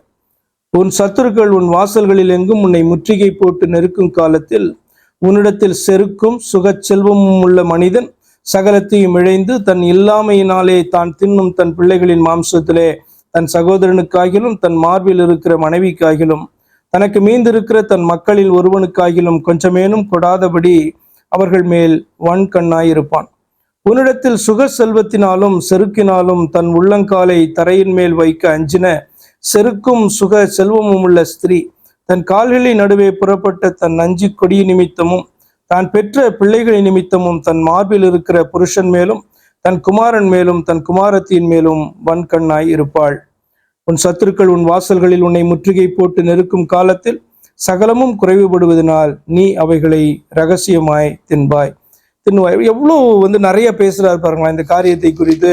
இதை இந்த வார்த்தைகளை மோசேயின் மூலமாக ஆண்டவர் என்ன பண்ணாரு, அவர்களுக்கு கொடுத்தார். எத்தனையோ வருஷங்கள் கடந்து போயிடுச்சு. மோசே பாத்தீங்கன்னா வாழ்ந்து முடிச்சாச்சு, யோசுவா வந்தாச்சு, அதுக்கப்புறம் நியாயாதிபதிகள் ஸ்டார்ட் ஆச்சு. எத்தனையோ நியாயாதிபதிகள் என்ன பண்ணாங்க, அவர்களை ஆளுகை செய்தார்கள். அதற்கு பின்பு ராஜாக்களுடைய காலம் ஸ்டார்ட் ஆச்சு. ராஜாக்களையும் இப்ப 2வது பகுதிக்கு லேட்டர் டேஸ் அப்படின்னு கூட நம்ம என்ன பண்ணலாம் சொல்லலாம். ஏன்னா இந்த முற்காலம் முடிஞ்சு போச்சு. இப்ப அடுத்தது பிற்காலத்துல காணப்படுகிறார்கள். ஆனா அங்க அந்த வார்த்தைகளை கொடுத்த போது இஸ்ரவேல் ஜனங்க ஒருபோதும் என்ன பண்ணிருக்க மாட்டாங்க, அந்த வார்த்தையை நம்பி இருக்கவே மாட்டாங்க. இப்படி எல்லாம் ஏன் அப்படின்னா ஆசீர்வாத வார்த்தைகளை அவர் கொடுக்கும்போது அவ்வளவு இதா இருக்கும். அடுத்து சாப வார்த்தைகளை கூறும்போது அதுக்கெல்லாம் ஜஸ்ட் ஆப்போசிட்டா நடக்கிற காரியத்தெல்லாம் சொல்லிட்டு இந்த மாதிரி ஸ்பெஷலான ஈவெண்ட்ஸை குறித்து ஆண்டவர் பேசுவாரு. அப்ப என்ன பண்ணிருப்பாங்க, எவ்வளவுதான் கொடுமையான பஞ்சம், எவ்வளவுதான் கொடுமையா இருந்தாலும் நம்ம என்ன பண்ணிருப்போம், நம்மளை மாய்த்து கொண்டு சாப்பாடு இல்லாம சாவமே ஒழிய இப்படிப்பட்ட ஒரு காரியத்தை ஒருபோதும் செய்வோம் என்று அவர்கள் நினைத்திருக்கவே மாட்டாங்க. அப்ப அந்த பிரமாணத்துல என்ன கொடுக்கப்பட்டதுன்னா, தீர்க்க தரிசனமா இந்த காரியம் நிறைவேறும் அப்படின்னு சொல்லப்பட்டுச்சு. அப்ப அந்த வார்த்தைகள் அவர்களுடைய செவிக்குள்ளும் போல இருதயத்திலே தைக்கவும் இல்லை, இப்படி நடக்கும் என்று சொல்லி அவர்கள் ஒருபோதும் என்ன பண்ணிருப்பாங்க. இப்ப கூட பாத்தீங்கன்னா இந்த காரியத்தை சொன்னா யாராவது இது வருகிற காலத்துல இது நடக்க போகுது இந்த மாதிரி அப்படின்னு சொன்னா யாராவது நம்புவாங்களா? நம்ப மாட்டாங்கல்ல. யோசித்து பாருங்க. என்ன அப்படின்னா நம்மளே மாய்த்து கொள்ளலாம் அப்படித்தானே நினைப்பாங்க மேக்சிமம். இல்ல சாப்பாடு இல்லைன்னா என்ன செத்து போக போறோம் அப்படிதான் நினைப்பாங்க. ஆனால் இப்படிப்பட்ட ஒரு சூழ்நிலைக்கு அவர்கள் தள்ளப்பட்டாங்க. அது பாத்தீங்கன்னா ரொம்ப கொடுமையான ஒரு காரியமா. என்ன அப்படின்னா அந்த பிள்ளைகளுக்கு சாப்பாடு கொடுக்க முடியாத அளவுக்கு அது பாத்தீங்கன்னா காணப்பட்டிருக்கு. இது குறித்து இங்க விரிவாக இங்க சொல்லல. ரொம்ப சிம்பிளா பாத்தீங்கன்னா யோராமுடைய நாட்கள்ல அந்த 2 ஸ்திரீகள் அவனோடு கூட பேசுற அந்த கான்வர்சேஷனோட அது முடியுது. நீங்க புலம்பல் புஸ்தகத்துல போனீங்கன்னா இன்னும் கொஞ்சம் உங்களுக்கு டீட்டெயில்ஸ் காணப்படும் பாருங்களேன். அவர் புலம்ப சொல்லுவார் ஆண்டவர். இந்த காரியங்கள் எல்லாம் எடுத்து புலம்ப சொல்லுவார். ஏன்னா வருகிற சந்ததிக்கு அவைகள் தெரிய வேண்டும் என்பதற்காக. ஆமா, புலம்பல் எரேமியா தீர்க்கதரிசியின் காலம் அல்லவா. எரேமியா தான் புலம்பலை பாடினான். அப்ப எரேமியா எந்த காலத்துல வாழ்கிறாரு? எரேமியா தீர்க்கதரிசி இந்த இஸ்ரவேல் தேசம் எல்லாம் சிதறடிக்கப்பட்ட பின்பு, அதற்கு பின்பும் பாத்தீங்க அப்படின்னு சொன்னா யூதா தேசம் இன்டாக்டா காணப்பட்டுச்சு. அப்ப யூதா தேசத்துல காணப்பட்டதான ஒரு தீர்க்கதரிசி தான் எரேமியா தீர்க்கதரிசி. அப்ப யூதா தேசம் சிறையிருப்புக்கு போகும்பொழுது காணப்பட்ட ஒரு தீர்க்கதரிசி, பாபிலோன் சிறையிருப்புக்கு போகும்போது காணப்பட்ட ஒரு தீர்க்கதரிசி தான் எரேமியா. அப்ப இங்க சொல்லப்பட்டதான காரியங்கள் இஸ்ரவேல் தேசத்துல, அதாவது நார்தன் கிங்டம்ல யோராமின் நாட்கள்ல நடந்தது எரேமியாவுக்கு நன்றாக தெரியும். அப்ப அவனுடைய புலம்பல்ல பாருங்க, எங்க சுரேஷ் 4 உதாரணத்துக்கு பாருங்களேன். மோஸ்ட்லி இதுவா தான் இருக்கும். நீங்க பாருங்க 4ஆம் வசனத்து ஆரம்பத்துல பாருங்க. ஐயோ, பொன் மங்கி பசும்பொன் மாறி பரிசுத்த ஸ்தலத்தின் கற்கள் சகல வீதிகளின் முனையிலும் கொட்டுண்டு போயிற்றே. ஐயோ, இது பாத்தீங்கன்னா இன்னும் நடக்கல. இது யூதா பாபிலோன் சிறையிருப்புல தான் இது நடக்க போகுது. ஐயோ, தங்கத்துக்கு ஒப்பான விலையேற பெற்ற சீயோன் குமாரர் குயவனுடைய கைவேலையான மண்பாண்டங்களாய் எண்ணப்படுகிறார்களே. எவ்வளவு பாத்தீங்கன்னா கனம் பெற்றதான ஜனங்கள் இன்றைக்கு எப்படி காணப்படுறாங்க. திமிரங்கள் முதலாய் கொங்கைகளை நீட்டி தங்கள் குட்டிகளுக்கு பால் கொடுக்கும். என் ஜனமாகிய குமாரத்தியோ வனாந்தரத்தில் உள்ள தீக்குருவியை போல குரூரமாய் இருக்கிறாளே. குழந்தைகளின் நாவு தாகத்தால் மேல்வாயோட ஒட்டி கொண்டிருக்கிறது. பிள்ளைகள் அப்பம் கேட்கிறார்கள், அவர்களுக்கு கொடுப்பார் இல்லை. ருசியான பதார்த்தங்களை சாப்பிட்டவர்கள் வீதிகளில் பாழாய் கிடைக்கிறார்கள். இரத்தாம்பரம் உடுத்தி வளர்ந்தவர்கள் குப்பை மேடுகளை அணைத்துக் கொள்ளுகிறார்கள்.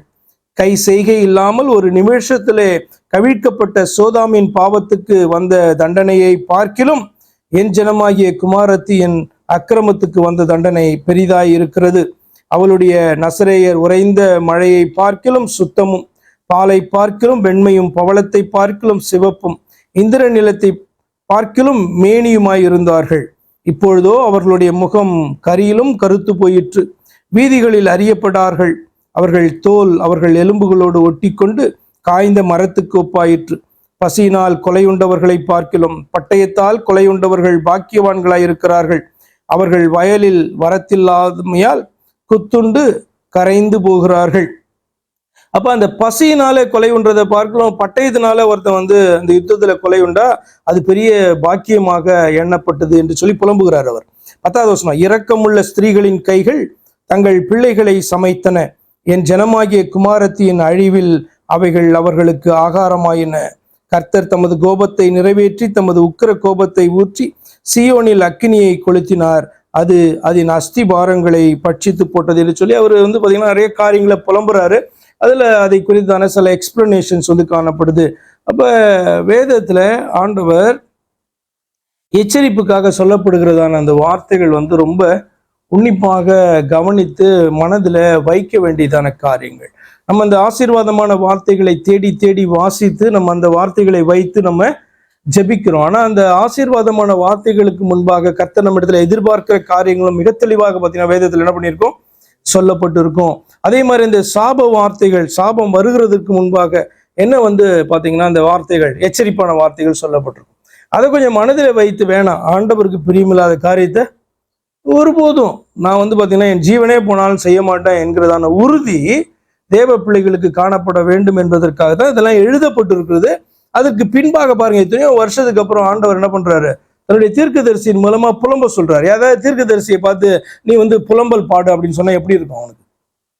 இப்ப ஆசீர்வாதமான வார்த்தைகளை சொல்ல சொன்னா தீர்க்கதரிசி சந்தோஷமா பார்த்து சபையை பார்த்து அல்லது ஜனத்தை பார்த்து சொல்லுவான், நீ புலம்பு அப்படின்னு சொல்றாரு. ஏன்னா இவைகள் எழுதப்பட்டு வருகிறதான சந்ததிகளுக்கு அவைகள் எச்சரிப்புண்டாக அவைகள் காணப்பட வேண்டும் என்பதற்காக தான் எரேமியாவை பார்த்து புலம்பல் பாடு அப்படி இருக்கும்ல. ஃபர்ஸ்ட் வருஷத்துலேயே புலம்பல் நீ பாடு அப்படின்னு சொல்லுவார் ஆண்டவர். அதனாலதான் அதெல்லாம் புலம்புறான் அவன்.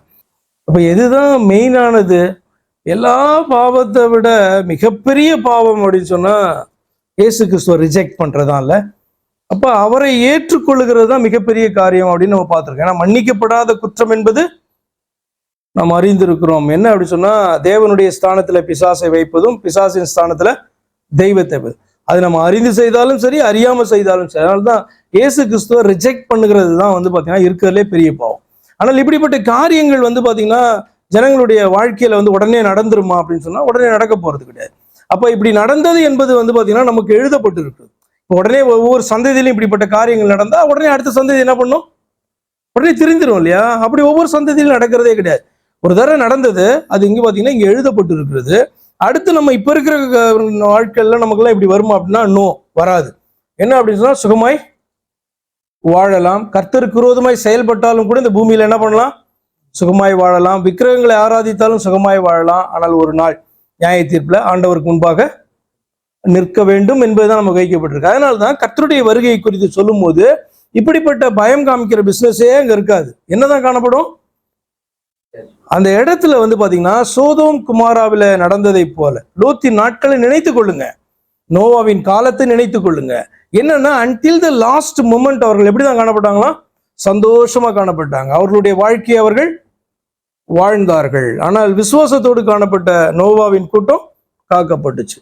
விசுவாசத்தோடு கூட காணப்பட்டதான லோத்தின் குடும்பம் ஆனதில் காக்கப்பட்டு வெளியில வந்துச்சு. உள்ளுக்குள்ள அழிந்தவர்கள்லாம் நீங்க பாத்தீங்கன்னா அத்தனை பேரும் லாஸ்ட் மூமெண்ட் வரைக்கும் சந்தோஷமா காணப்பட்டாங்க இல்லையா? அப்படிதான் மனுஷகுமாருடைய நாட்கள்ல நடக்கும்னு போட்டிருக்கே ஒழிய இங்க நம்ம 2 ராஜாக்கள்ல வாசிக்கிற மாதிரி இப்படி பயங்கரமான காரியம் நடக்கும்னா நாளைக்கே வந்து பாத்தீங்கன்னா சபை ரட்சிக்கப்பட்டுரும். அப்படிதானே? நோ.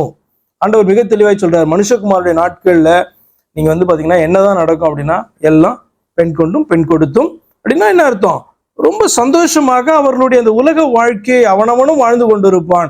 அந்த நேரத்துல திடீரென்று என்னுடைய வருகை இருக்கும். வித்தியாசம் புரியுதா? இப்ப இவைகளெல்லாம் ஏன் எழுதப்பட்டிருக்குன்னா, கர்த்தர் எப்படிப்பட்டவர், அவருடைய வார்த்தையில எவ்வளவு வந்து சீரியஸா வந்து கர்த்தர் காணப்படுறாரு. அதை வந்து ஈஸியா நீ தள்ளிடலாம் முடியாது. அப்ப நடுங்கணும்னா கர்த்தருடைய வார்த்தைகளுக்கு நடுங்கணும். கர்த்தர் தன்னுடைய வார்த்தையை என்ன பண்ண மாட்டாரு? அவர் விட மாட்டாரு, அவர் மாற்றிக்கொள்ளவும் மாட்டாரு. ஆனபடினாலே இதை கேட்கும் போது இது ரட்சிப்பின் வார்த்தை என்று அறிந்து எல்லாவற்றை பார்க்கலும் அவரை சுரேஷ் வாசித்தது போல லேவியர் ஆகமத்தில் சொல்லும் போது, நீ விக்கிரகத்துக்கு பின்பாக நிற்கிறபடினாலே உன்னை உண்டாக்கி உன்னை ரட்சித்ததான கர்த்தராகிய தேவனை நீ விட்டு வேற தெய்வத்தை தெரிந்து கொண்டபடினால்தான் இதெல்லாம் நடக்கும். அப்ப நமக்கு வருகிற நாட்கள்ல வந்து பாத்தீங்கன்னா அவிசுவாசிகளுக்கு என்னதான் நடக்கும் அப்படின்னா, இதுதான் இயேசு கிறிஸ்துவை ஏற்றுக்கொள்ளாத படியினாலே அழிவு என்பது அவர்களுக்கு உண்டாகும். சரியா? 31. அவன், அதாவது யோராம், அவன் சாப்பாத்தின் குமாரனாகிய எலிசாவின் தலை இன்றைக்கு அவன் மேல் இருந்தால் தேவன் அதற்கு சரியாகவும் அதற்கு அதிகமாகவும் எனக்கு செய்ய கடவர் என்று சொன்னான். அவன் வந்து பாத்தீங்கன்னா யோராமுக்கு வந்து என்னதான் மோசமான ஒரு ராஜாவா இருந்தாலும் இதை அவனால சகிக்கவே முடியல. இதை அவன் வந்து பாத்தீங்கன்னா எதிர்பார்க்கவே இல்லைன்னா, இது அவனுக்கு இந்த புத்தக காப்பி இருந்திருக்கும், உபாகம் அவனுக்கு இருந்திருக்கும், லேவியராம புஸ்தகம் வந்து அவனுக்கு இருந்திருக்கும். அஃப்கோர்ஸ் நடந்த பிறகு நமக்கு ராஜாக்கள்லாம் இருக்கு. அவனுக்கு எது வரைக்கும் தான் இருந்தது? அவனுக்கு நிச்சயமாக உபாகமம் வரைக்கும் தான் அவனுக்கு பார்த்தீங்கன்னா காணப்பட்டிருக்கும். 5 புத்தகங்கள் தான் காணப்பட்டிருக்கும். அதுல அவ்வளவு தெளிவாக இந்த காரியங்கள் வந்து எழுதப்பட்டிருந்தது. ஆனால் இது தன்னுடைய நாட்கள்ல இதை நடக்கும்போது அதை யோராம் வந்து நினைத்து கூட பார்க்கல. ஏற்கனவே கர்த்தர் மேல என்ன பண்ணியிருக்காங்க? கொஞ்சம் எரிச்சலோட கூட காணப்பட. கர்த்தர் மேல நம்பிக்கை உள்ளவன் தான், ஆனாலும் கூட எரிச்சல். அது வந்து உங்களுக்கு 26, 27 வசனங்களில் நீங்கள் பார்க்க முடியும்.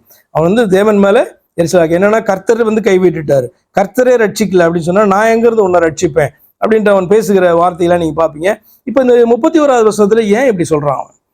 அவன் வந்து பாத்தீங்கன்னா இதை பார்த்த உடனே, இதை கேள்விப்பட்ட உடனே அவன் ஏற்கனவே வந்து பாத்தீங்கன்னா ஆல்ரெடி அவன் ஃபாஸ்டிங்ல தான் இருக்கான்னு நினைக்கிறேன். ஏன்னா உள்ள ரெட்டுடுத்தி காணப்படுறான்ல, ஒரு விடுதலை வேணும் அப்படின்னு சொல்லிட்டு என்ன பண்றான், அந்த முற்றுகையிலிருந்து ஒரு விடுதலை தனக்கு கொடுக்கணும் அப்படின்னு சொல்லிட்டு அவன் என்ன பண்றான், ரெட்டுடுத்தி தான் காணப்படுறான். அவன் சாப்பாத்தின் குமாரனை எலிசாவின் தலை இன்றைக்கு அவன் மேல் இருந்தால் தேவன் அதற்கு சரியாகவும் அதற்கு அதிகமாகவும் எனக்கு செய்ய கடவர் என்று சொன்னான். அப்ப ஏன் இப்படி சொன்னான்? இதுக்கும் எலிசாவுக்கும் ஏதாவது சம்பந்தம் இருக்கா? எலிசாவா பிரமாணங்களை எழுதுனா? பிரமாணங்கள் வந்து ஆண்டவர் வந்து இஸ்ரவேல் ஜனங்களுக்கு வந்து மோசேயின் மூலமாக கொடுத்தார். எலிசாக்கும் அதே பிரமாணம் தான், யோராமுக்கும் அதே பிரமாணம் தான். இஸ்ரவேலுக்குள்ள தானே உள்ள காணப்படுற விசுவாசிகள் அவிசுவாசிகள் அத்தனை பேருக்கும் அதே பிரமாணம் தான். இவனுக்கு எதுக்கு எலிசா மேல கோபம் வருது? கர்த்தர்ட்டு கேட்டு சொல்லல, இப்போ வந்து விடுதலை ஆக்கல, இப்போ இந்த முற்றுகை இல்லை. ஏன்னா எலிசா பண்ணதான அற்புதம்லாம் ரொம்ப வந்து வித்தியாசமான வந்து அற்புதங்களாய் காணப்பட்டது.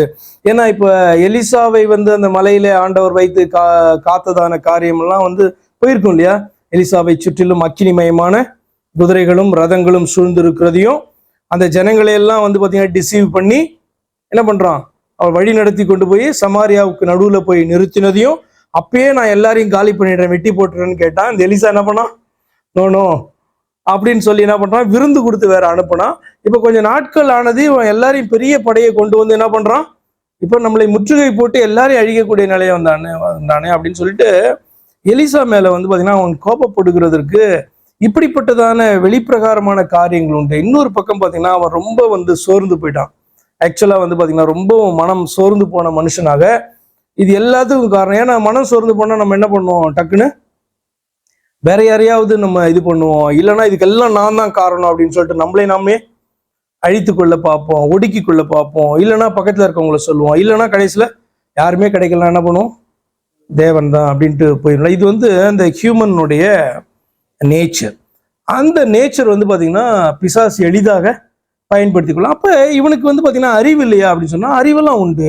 ஆனா அந்த நேரத்துல வந்து பாத்தீங்கன்னா மிக மோசமான ஒரு காரியத்தை என்ன பண்றான் அவன் சொல்லுகிறான். ஆணை இடுகிறத நீங்க பாருங்களேன்.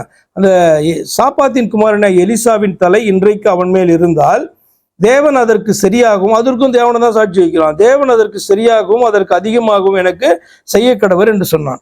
எலிசா தன் வீட்டில் உட்கார்ந்திருந்தான். அப்ப எலிசாவுக்கு நல்லா தெரியும், இதுல இருந்து ஒரு விடுதலை ஆண்டவர்களால் கொடுக்க முடியாதானே, நிச்சயமா கொடுக்க முடியும். அப்படித்தானே இவ்வளவு நாட்கள் கொடுத்து கொண்டு வந்தாரு இல்லையா? அப்ப இதுல இருந்து ஒரு விடுதலையை கொடுக்க முடியுமா? கொடுக்க முடியும். ஆனால் இப்ப வந்து கர்த்தர் அவர்களை விடுதலை பண்றதுக்கு ஆண்டவர் அந்த நேரத்துல விரும்பல. இதை அனுமதிக்கிறார் அந்த ஜனங்களுக்கு கற்றுக் கொடுக்கறதுக்காக, அப்படின்னு தேசத்துக்கே கற்றுக் கொடுக்கறதான காரியம். அப்ப எலிசா தன் வீட்டிலே உட்கார்ந்திருந்தான், மூப்பரும் அவனுடைய உட்கார்ந்திருந்தார்கள். அப்போது ராஜா ஒரு மனுஷனை தனக்கு முன்னே அனுப்பினான். இந்த ஆள் எலிசாவின் இடத்திற்கு வரும் முன்னே அவன் அந்த மூப்பரை நோக்கி, இப்போ கர்த்தர் வெளிப்படுத்தியிருக்காரு, என் தலையை வாங்க அந்த கொலை பாதகனுடைய மகன் ஆள் அனுப்பினான், பார்த்தீர்களா?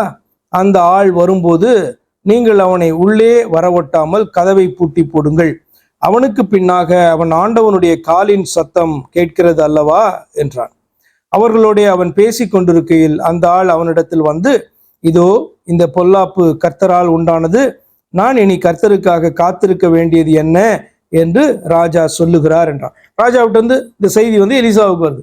அப்ப ஏன் எலிசா மேல அவ்வளவு கோபம் கொண்டு அவன் காணப்பட்டான்னா, கர்த்தர் மேல இருந்த கோபத்தை கர்த்தர் மேல காமிக்க முடியாது. அப்புறம் யார்கிட்ட தான் காமிக்க முடியும்?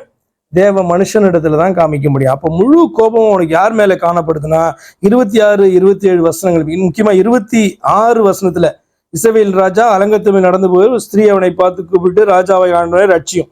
அப்ப 27 சொல்றான், கர்த்தர் உன்னை ரட்சிக்காதிருந்தால் நான் எதிலிருந்து எடுத்து உன்னை ரட்சிக்கலாம்? களஞ்சியத்தில் இருந்தா, ஆலையில இருந்தா கேட்கறான்ல, அது கர்த்தர் மேல் காணப்பட்டதான அந்த கோபம், எரிச்சல். ஆக்சுவலா என்ன பண்ணியிருக்கணும்?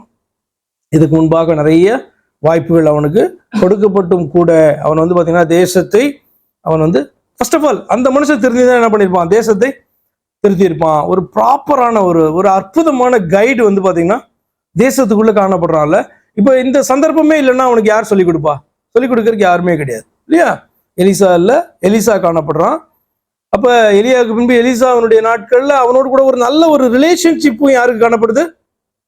இந்த யோராமுக்கு காணப்படுது. ஆனப்படினால் உண்மையா பாத்தீங்கன்னா யோராம் மனம் திரும்பி இருப்பான் என்று சொன்னால், அந்த நாட்கள் அநேகரை கர்த்தருக்குள்ள என்ன பண்ணிருக்கலாம், அந்த தேசத்துல திருப்பி இருக்கலாம். ஆனா அதை அவன் பாத்தீங்கன்னா செய்யல அவன். ஆனா இப்போ பாத்தீங்கன்னா அவன் என்ன சொல்றான் அப்படின்னா, அந்த கோபத்தை காமிக்கிறான். இந்த மெசேஞ்சர் சொல்றாரு, அந்த ஆள் அவனிடம் இதோ இந்த பொல்லாப்பு கர்த்தரால் உண்டானது. நல்லா தெரியுது, கர்த்தரால் தான் இந்த காரியம் வந்திருக்கு. நான் இனி கர்த்தருக்காக காத்திருக்க வேண்டியது என்ன என்று ராஜா சொல்லுகிறார். எதுக்காக கர்த்தருக்காக காத்திருக்கணும் நான் அப்படின்றதான ஒரு ஒரு ஒரு அந்த அந்த எல்லைக்கு பாத்தீங்கன்னா அவன் போயிட்டு என்ன பண்றான்? ஸோ இருக்கிறதான அந்த நாட்களில் நம்ம எலிசாவையாவது கொண்டு போடுவோம், இவ்வளவு பாவம் பண்ணியாச்சு, இந்த பாவத்தையும். அப்ப அதை யோசித்து பாருங்க, நிறைய சைக்காலஜிக்கல் காரியம் அதற்குள்ள அடங்கி இருக்குது. நமக்கு பாத்தீங்கன்னா அதுல இருந்து தான் லேர்னிங். ஆக்சுவலா என்ன அப்படின்னு சொன்னா, எவ்வளவு வாய்ப்புகள் கொடுக்கப்படுகிறது, என்ன யோராம் இடத்துல எதிர்பார்க்கப்பட்டது. மோசமான ஒரு மனுஷனும் கிடையாது, கொஞ்சம் பரவாயில்ல. அப்ப முழுமையாக திரும்பி ஜனங்களை கர்த்தரை நோக்கி முழுமையாய் திருப்பி இருக்கலாம். இதுக்கு எல்லாத்துக்கும் ஆலோசனை கொடுக்கறதுக்கு பக்கத்துல யார் இருக்கா? தேவனுடைய மனுஷனாகிய எலிசா காணப்படுறான். எத்தனை கொஞ்சம் சிந்திச்சு பாருங்களேன். இப்படிப்பட்டதான சான்ஸ் எல்லாம் யாருக்கு கிடைக்கல? ஆகாபுக்கு கிடைக்கல. அப்ப இந்த யோராமை கர்த்தர் நேசித்தபடினால்தான் அவ்வளவு சான்ஸ் கொடுக்குறாரு. இப்போ சிந்திச்சு பாருங்களேன், என்னென்னலாம் கொடுத்தாரு. எத்தனை சீரியா ராஜா அங்க போடுகிறதான ஆலோசனைய எலிசா என்ன பண்றான்? எலிசா மூலமாக கர்த்தர் யாருக்கு அறிவிக்கிறாரு? யோராமுக்கு அறிவிச்சே இருக்கு. அத்தனை முறை வரும்போது அவன் அதை எப்படி எடுத்திருப்பான்? சிந்திச்சு பாருங்க. சந்தோஷப்பட்டிருப்பான். ஆனால் பாத்தீங்கன்னா கர்த்தர் என்னை இவ்வளவாய் நேசித்து என்னோடு கூட பேசுகிறார், நான் மனம் திரும்ப வேண்டும் என்பதற்காக பேசுகிறார் அப்படின்ட்டு எடுக்கவே இல்லையா அவன்? அது சீரியஸா எடுத்து மனம் திரும்பாதபடினாலே கடைசியில எந்த நிலைக்கு அவன் கொண்டு அவனுடைய கண்கள் பார்க்கும்படியாக கர்த்தர் இந்த காரியத்தை என்ன பண்ணாரு? அவனுடைய லைஃப்ல இது எப்படி இருந்தாலும் நிறைவேறும்னு வச்சுக்கோங்களேன். இது யோராமுடைய வாழ்க்கையில நிறைவேறாம அதற்கு பின்பு வருகிற இஸ்ரவேலின் ராஜாக்கள் நாட்கள்ல நிறைவேறி இருக்கும், அவன் மனம் திரும்பி இருந்தான். ஆனா அவனே அதை பார்க்கும்படியாக என்ன பண்றாரு? ஆண்டவர் பண்றாரு. அவனும் கம்ப்ளீட்டா 33ஆம் வருஷத்துல பார்க்கும்போது அவன் கர்த்தர் மேல அவ்வளவு எரிச்சல் உண்டாகி, கர்த்தர் பாத்தீங்கன்னா இந்த பொல்லாப்பு கர்த்தரால் வந்தது, கர்த்தர் என்னை கைவிட்டுட்டாரு, தேசத்தை கைவிட்டாரு, நான் இனி கர்த்தருக்காக காத்திருக்க வேண்டியது என்ன? ஆனபடினாலே இருக்கிற பேசுகிற கர்த்தருடைய மனுஷனாகிய உன்னையாவது நான் போட்டு தள்ளுறேன் அப்படின்றான். இப்போ சிந்திச்சு பாருங்க, ஒரு மனுஷன் எந்த எல்லைக்கு அவன் போகிறான்னு பாருங்களேன். இதுதான் நமக்கு டெஸ்ட். நமக்கு பாத்தீங்க அப்படின்னு சொன்னா ஒரு நெருக்கப்படுகிறதான சூழ்நிலை, எல்லாரும் நெருக்கப்படுறோம்ல. பல விதத்துல நம்ம நெருக்கப்படுவோம். அப்போ வந்து பாத்தீங்கன்னா நமக்கு கர்த்தரை விட்டுட்டு வேற ஏதாவது சான்ஸ் இருக்கா அப்படின்னு பாத்தீங்கன்னா நிச்சயமா கிடையவே கிடையாது. இந்த இஸ்ரவேல் ஜனங்களுக்கும் யோராமுக்கும் கர்த்தரை விட்டால் வேறு வழி உண்டா என்று பார்த்தால் ஏதாவது ஒரு வழி உண்டென்றால் என்ன பண்ணிருக்கலாம், அந்த பாதையில போயிருக்கலாம். ஒரு வழியும் கிடையாது. அதே மாதிரிதான் இன்றைக்கும் தேவ பிள்ளைகளாய் காணப்படுகிற நமக்கும் வந்து பாத்தீங்கன்னா நெருக்கப்பட்டால் வேறு வழி நமக்கும் கிடையாது. கர்த்தருடைய பாதத்துக்கு தான் திரும்பணும் என்பதற்கு வந்து பாத்தீங்கன்னா இது ஒரு உதாரணம், ஒரு சாட்சி. இந்த மனுஷன் கர்த்தருடைய பக்கம் திரும்பாதபடிக்கு ஏன் என்ன யோசிச்சிருப்பான் பாருங்களேன். அவன் என்ன வந்து கர்த்தர் கைவிடவே இல்லையே, எப்பொழுதுமே வந்து சீரிய ராஜா கிட்ட இருந்து அவனுடைய படையிட்ட இருந்து என்னை வந்து பாதுகாத்தே வந்து இருந்தாரு இவ்வளவு நாள் அப்படிதான் நம்ம யோசிச்சிருப்போம். தொடர்ந்து வந்து பாத்தீங்கன்னா அந்த ராஜாவை தேசத்தையும் ஆண்டவர் வந்து தன்னுடைய வார்த்தைகளினாலே அவர் பாதுகாத்து கொண்டே வருகிறார் அப்படின்னும் போது அவனுக்கு கர்த்தர் செய்கிறதான அந்த ரட்சிப்பு அது பெருசா தெரியல. அப்ப அதுதான் நம்ம இதுல இருந்து கற்றுக்கொள்ள வேண்டியதான காரியம். உங்களுக்கு வேற ஏதாவது தோன்றுகிறதா?